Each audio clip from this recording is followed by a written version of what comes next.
तो so everyone finally मैं अभी घूम रहा हूँ ब्रह्मताल लेक के ऊपर।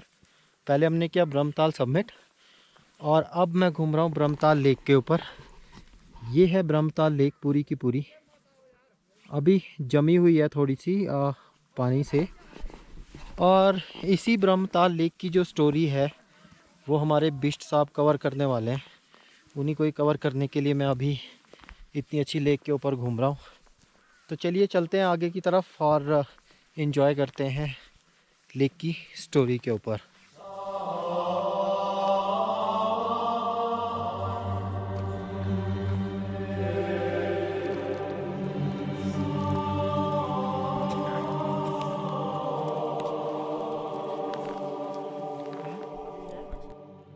ब्रह्मताल कहाँ है हम?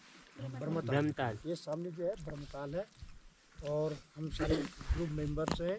हम TTH से ट्रैक के लिए ब्रह्मताल ट्रैक पर आए हैं और हम आज आए हैं तेलांती से आए। हमें पहला इस टाइम मिला हमें झंडी टॉप से हमें पूरा हिमालय के दर्शन हुए। रूपकुंड वैली और होमकुंड, एक हेमकुंड है इधर गोविंद घाट से जाते गुरुद्वारा। हाँ, और यहाँ होमकुंड है। होमकुंड में जो नंदा देवी राजा होती है तो हवन होता है। हवन का जो कुंड वो होता है हवन कुंड, तो होमकुंड से वो नाम प्रसिद्ध है। तो नंदा देवी राजा आपको प्रचार प्रसार में भी, सोशल मीडिया भी आपको पता है कि 28 दिन की पहाड़ मतलब पहाड़ी राचात है। 28 दिन का ट्रैक है वो माँ नंदा देवी का। तो वो होमकुंड का भी हमें दृश्य सब हमारे कैमरे में कैद हो चुका है। आप लोगों ने भी अपने अपने सारे फ़ोन में इसको कैप्चर कर लिया है और अपने अपने रिश्तेदारों को, माता पिताओं को, भाई बहनों को वो दिखाएंगे। और उसके बाद हम धीरे धीरे बढ़े तो झंडी टॉप का लास्ट हमारा समिट है, ठीक हमारे ऊपर में समिट भी हो गया। उसके बाद हमारा कैंपिंग सेट जस्ट इसके पीछे है, ब्रह्मताल के बिल्कुल एकदम ब्रह्मताल से सटा हुआ है ना। हाँ, हमारा लंच भी हो गया। लंच के बाद हम फिर ब्रह्मताल के दर्शन के लिए आए हैं सभी लोग इधर। ब्रह्मताल के दर्शन है, ये ब्रह्मताल है। ये ब्रह्मताल का महत्व ये है कि ब्रह्मा जी यहाँ स्नान करते थे इस तालाब में। अब तो इसमें पॉपुलेशन बढ़ गया है, मैला कुचेला और कुछ ऊपर से देवी आपदा भी ऐसी आती हैं कि इतना ज़रूरत से ज़्यादा बारिश हो जाती है और बादल फट जाते हैं। आपने सुना होगा कि गांव के गांव बादल फटने से मतलब विस्थापित हो रहे हैं। उसमें से ये गांव मेरा भी है। मेरा जो नेचुरल गांव है पुलिंग, वहाँ 2018 को इतनी आपदा आई कि पूरा गांव सारा धंस गया, सब ले गया पानी बहा के नीचे से। मतलब फर्स्ट लेयर की जो 11 मकानें थी वो धरती में समा गई। बाकी हम जो ऊपर, वो लोग ऊपर भागे, हम लोग जो थोड़ा ऊपर साइड में थे हम बचे हुए हैं। सरकार ने हमें मतलब इसके लिए 4,25,000 मुआवजा दिया। मात्र कितना दिया? 4,25,000। 4,25,000 में क्या घर बनेगा? और वो भी 6 किलोमीटर खच्चर से कैरी सामान एकदम डाउन और सीधा चढ़ाई। वो आपने देख ही दिया होगा आगे में। तो ये है वो सरकार के नियम है। बोला, हमने कहा 4,25,000 में क्या होगा? उन्होंने कहा तो ये सरकार के नियम है। बोला उत्तराखंड सरकार के नियम है, आपको ये सहायता मिल रही है। उसमें क्या शर्तें हैं? 12 बाई 12 के 2 कमरे बनेंगे। आपका एकदम सन साइड को मतलब पूरब को आपका किचन होगा, पश्चिम को आपका लैट्रिन होगा और बीच में आपका बरामदा होगा। ये शर्तें हैं। मतलब छत आप चाहे चद्दर की डालो, चाहे आप लेंटर डालो। लेंटर तो सेक्शन में बहुत बर्फीला इलाका, चाहे पठाल डालो मतलब पत्थर का छत डालो। ये पहाड़ों में एक्चुअली ये चीज़ बहुत सारी घटनाएं हो रही और ये बादल फटना बहुत ज़्यादा हो रहा है।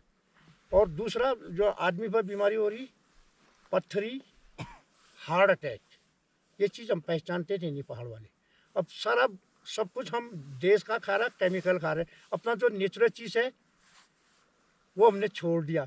मैगी में रोटी खा रहे तो क्या ताकत आएगी हमारे अंदर। पहले हर के घर के अंदर भैंस होता था, गाय होती थी, डेली मक्खन बनता था। वो देखा नहीं वो यशोदा मैया वाला ना, वही बात, डेली मक्खन बनता था, सब्जी की हमें ज़रूरत नहीं थी, बस वो कढ़ाई में एक बार में 2-2, 4-4, 5-5 किलो घी पक जाता था हमारा, कटोरी भर के। हमने अपने दिन में 500 ग्राम घी पीती थी तब। ताज़ा, थोड़ा उसको मतलब हल्का सा उसको ठंडा होने देना है, गुनगुना, बस रोटी उसी में भिगोड़े खाना, जितना बचा पी दिया। ये था तब ताकत है। हर चीज़ हमारे नेचुरल खेत का था। आज भी हम लोग भी टमाटर बाज़ार का, गेहूँ बाज़ार का, आलू बाज़ार का, चावल बाज़ार का, और हमारे यहाँ जो मुख्य फसलें होती थी, जंगली जानवर इतने हो गए कि होने नहीं दे रहे हैं। होता है हमारे पहाड़ों में, होती फसल अच्छी होती है। एक तो हमारे खेती ऐसे भगवान भरोसे वाली है। भगवान भरोसे मतलब आ गई बारिश, हो गई, सिंचाई का तो कोई साधन है नहीं यहाँ पर, भगवान भरोसे की खेती है वो। उसके बाद जंगली जानवरों का इतना नुकसान कर रहे हैं कि हमको मतलब सब्जी के लिए तरस रहे हम। अन्न तो बहुत मतलब गेहूँ, जौ, चना, आलू, मटर, ये सब कुछ अपना उगा लेते थे हम अपने खेती। मतलब अब एक राजमा और वो ये चौलाई, रामदाना, इस पर भी इस बार ऐसा पता नहीं क्या देवी क्या क्या प्रभाव पड़ा, उस पर भी कीड़े लगे और रामदाना भी इस बार खत्म। इस पर भी ऐसी बीमारी है कि हरे से छोटे छोटे कीड़े इतने हुए पेड़ों में कि उन्होंने उसको काट के खत्म कर दिया। नई नई चीज़ें हो रही, अब शायद कलयुग यही होगा। फिर कोई एक विराट रूपी तो कोई आएगा नहीं जो कि एक ही दिन में छान देगा, ये पापी है, ये क्या है, धर्मात्मा है। तो ये कलयुग का विनाश, हम तो इसको ऐसे ही मानेंगे, कलयुग का विनाश ऐसे ही होगा। आदमी पहले 7 फीट 8 फीट के होते थे, आज 5 फीट के आदमी हैं हम, लगभग चाइना के बराबर होने वाले हैं हम। छोटू छोटू से स्मॉल भी स्मॉल। तो ये चीज़ है। तो ये ब्रह्मताल है। ब्रह्मताल में यहाँ पहले जो हमारे बुजुर्गों के द्वारा जो यहाँ गायक कलाकार होते हैं, हमारे यहाँ त्यौहार होते हैं बहुत ज़्यादा ना। 10 दिन एक त्यौहार होता है, 10 रात को, 11 दिन को उसका टीका होता था। 9 दो होते हैं, 9 रात। तो उसमें जो हमारे जो गाने वाले होते हैं वो स्पेशल होते हैं, वो पूरी हिस्ट्री यहाँ के गानों के द्वारा बताते हैं। तो इसके द्वारा बोलते हैं कि ब्रह्मा जी स्नान यहाँ करते थे बल, और वेदों को लिखने के लिए बैदनी बुझाल जाते थे, बैदनी में वेद लिखते थे। और पहले नंदा राजा, जो नंदा देवी थी, माँ नंदा जब आई तो थराली से ये वाला व्यू नज़दीक है। ये है, ये क्षेत्र का नाम है शोलपट्टी। शोलपट्टी का मतलब होता है कि इस क्षेत्र में 16 गांव है, इसलिए इस घाटी का नाम शोलपट्टी है। जहाँ पर अभी हम यहाँ ब्रह्मताल में है, हम शोलपट्टी के इलाके में हैं।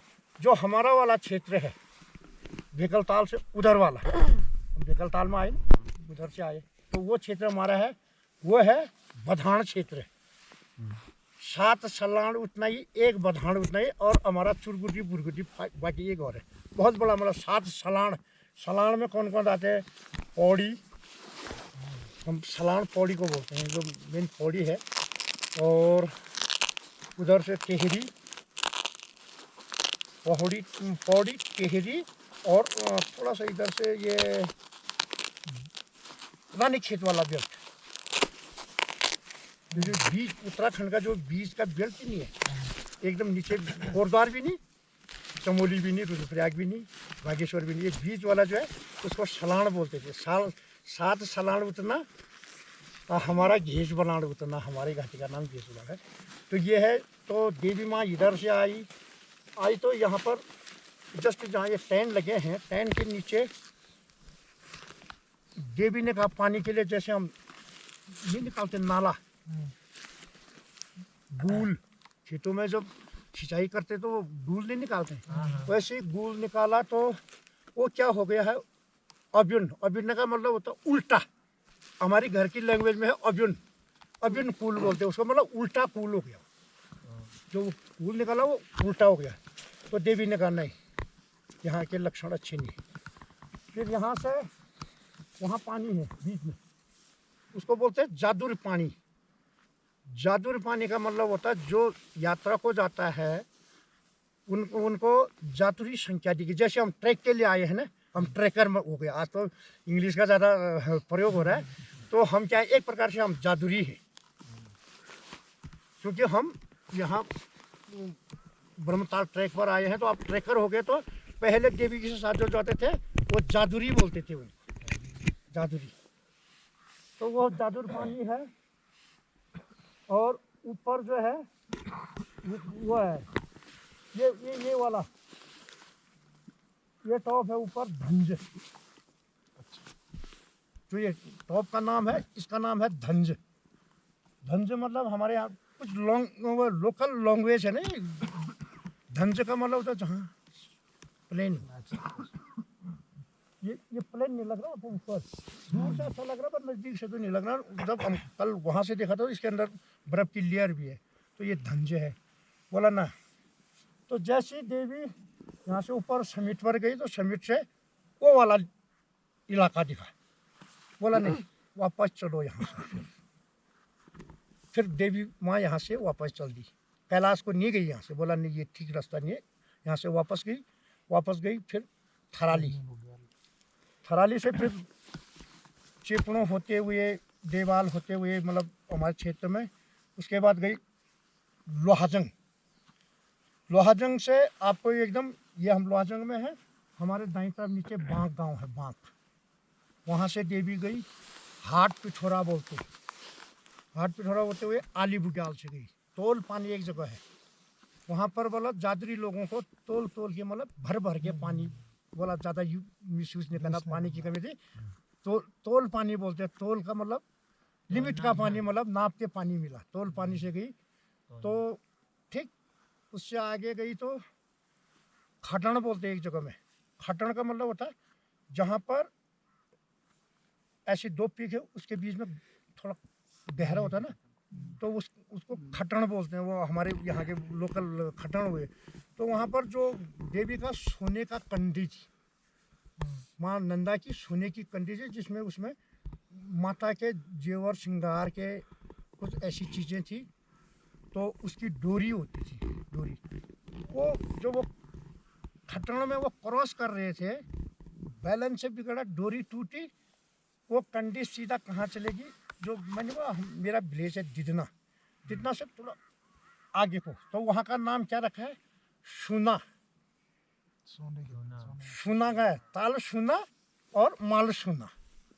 तो वो कंडी सीधा गिर गई, सुना में टिकी, तो वहाँ का नाम पड़ा सुना। देवी ने कहा ना ये भी अच्छा नहीं हुआ, मेरी कंडी, मेरी श्रृंगार सारा खत्म हो गया, मैं इस रास्ते कैलाश को नहीं जाऊंगी।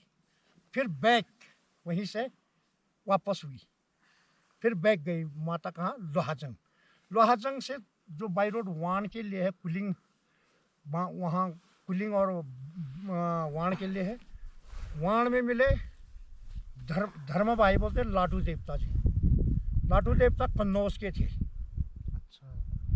वो ऐसी वाण में, जैसे हम ट्रैक करने के लिए यहाँ आए, वैसे घूमने को आए थे। तो पहले वहाँ कन्नौज की एक बुढ़ा और एक बुढ़िया थी। वहाँ पहले क्या बनता था, वहाँ जान शराब, दो घड़े थे, एक घड़े में था पानी और एक में था शराब। लाडू भगवान ने बोला मुझे, माँ मतलब जो भी दादी बॉडी चाची ताई जो भी बोला मुझे प्यास लग गई है, मुझे पानी पीना है। और माँ वो जो बूढ़ी माँ थी उसने कहा आप जाइए, अंदर है, अंदर पानी पी लीजिए, घड़े में अंदर पानी है। समझ में नहीं आई, वो शराब वाला पी गई। तो वो उनकी सफ़ेद घोड़ी में लाडू देवता चल रहे थे, सफ़ेद घोड़ी के अंदर उनको नशा लगा। घोड़ी वो दोदा, जहाँ लाडू की स्थापना हुई थी उस जगह का नाम है दोदा, दोदा।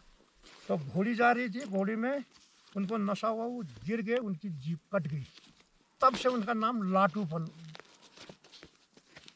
लाटू देवता पड़ गया, मतलब लाटा बहरा। तो जो गूंगा जो बोलता नहीं है, लाटा मतलब गूंगा, गूंगा ना। तो उन्होंने कहा मेरा जीना अब उचित नहीं है, उन्हें अपने प्राण वहीं पर त्याग दिए। तो इसलिए वहाँ में जो लाटू देवता है वो सिद्धपीठ में मैंने वहाँ लिंक है, और दीवार का पेड़, बहुत बड़ा एक पेड़ है, पेड़ के अंदर है जो वहाँ के पूजा का हुआ है। वो जो पुजारी है, मेन पुजारी, वो भी आंखों में पट्टी बांध के जाता है।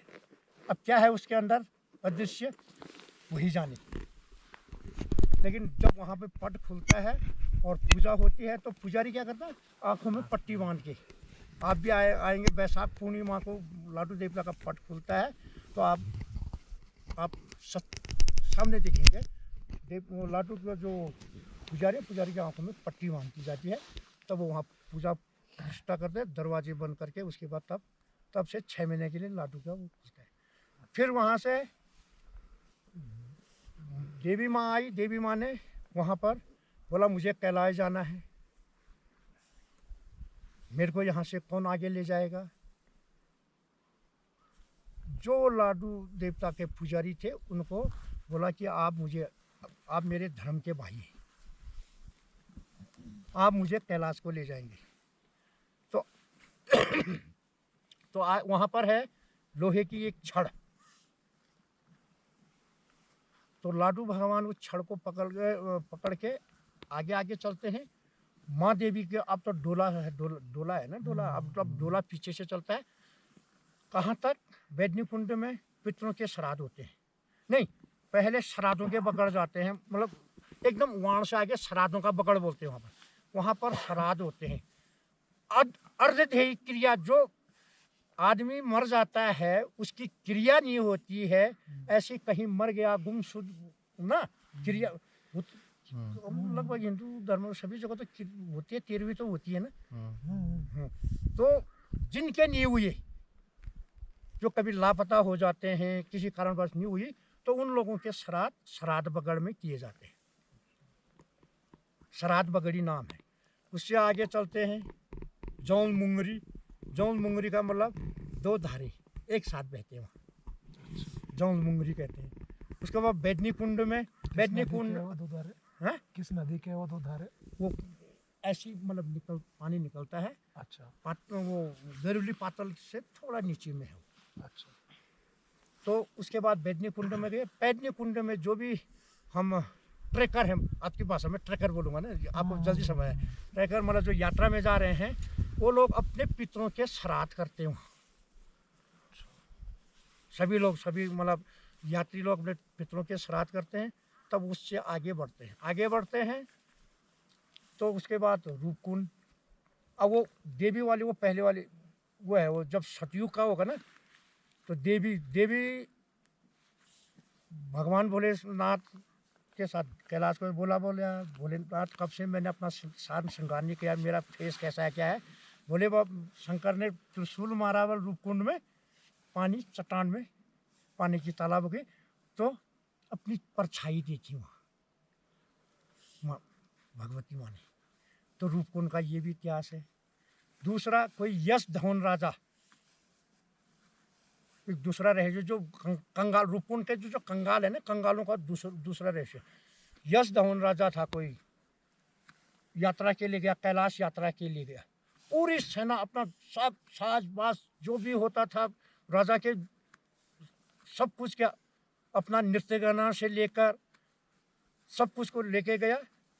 तो पातर नचनी बोलते, जो नाचने वाले पातर होते हैं, उसको पातर नचनी में देवी ने कहा इससे ऊपर इनको जगह नहीं है। रानी बल्लभा थी, यश धवन की रानी का नाम था बल्लभा। तो बल्लभा रानी प्रसव मतलब प्रेग्नेंट थी।